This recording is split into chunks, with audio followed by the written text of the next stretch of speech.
আবার একটা যদি 7 আপ হয় আমার মনে হয় এই পরের রাউন্ডে জার্মানির সাথে আবার পড়তেছে ব্রাজিল, তাহলে আবার 7 আপ হইবো। আমরা আমাদের সভাপতির একটু নাকানি চুবানি খাওয়াবো। আবার এই 22 তারিখে এখানে আমাদের আর্জেন্টিনার খেলা হবে। আর্জেন্টিনা আমার প্রিয় দল। ভাববেন যে হঠাৎ করে আসছি না, আমি বাতিস্তুতা, এরিয়েল ওর্তেগা থেকে শুরু করে কানিজিয়া, হার্নান, ক্রেসপো, ওনাদের খেলা দেখে এই পর্যন্ত, তখন থেকে খেলা দেখতাম। পাগল একটা ভক্ত আর্জেন্টিনার।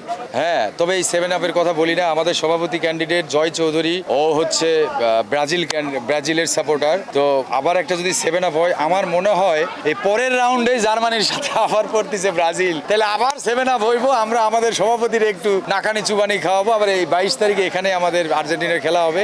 আমরা সবাই খেলা দেখবো প্রজেক্টরে, আপনারা আসবেন। প্যানেল যদি একটা সবল হয় আর একটা দুর্বল হয় তখনই এটা চলে আসে। প্যানেল দুইটা স্ট্রং যদি হয়, বিগত দিনে মান্না ভাই নির্বাচন করতো, মান্না ভাই, ডিপজল ভাই একটা প্যানেল, এই পাশে আর একটা প্যানেল মিজু ভাই, তারপরে হচ্ছে আর যারা, তখন স্ট্রং নির্বাচন হতো। ভাই গো ভাই, তখন তো আমরা একেবারে পাগল হয়ে যাইতাম যে কারে ভোট দিব। মান্না ভাই সেকেন্ডে ফোন, ও ভাই একটু আগে আপনি আমার ফোন দিছেন, আরে বেটা এত কথা বলিস কেন, ভোট দিবি, পুরো প্যানেল দিবি? ও ভাই আমার টার্গেট তো আপনি একা। হ্যাঁ, পুরো প্যানেল ভোট দিবি? আচ্ছা ভাই ঠিক আছে। একটু পর সেকেন্ডের মধ্যে ওই ওয়েটিং এ 4-5 জন, ওইটা শেষ হতে না হতে আবার ফোন হলো মিজু ভাইয়ের, কি রে শালি সাওয়াল, ভোট না দিয়ে যাবি কনে?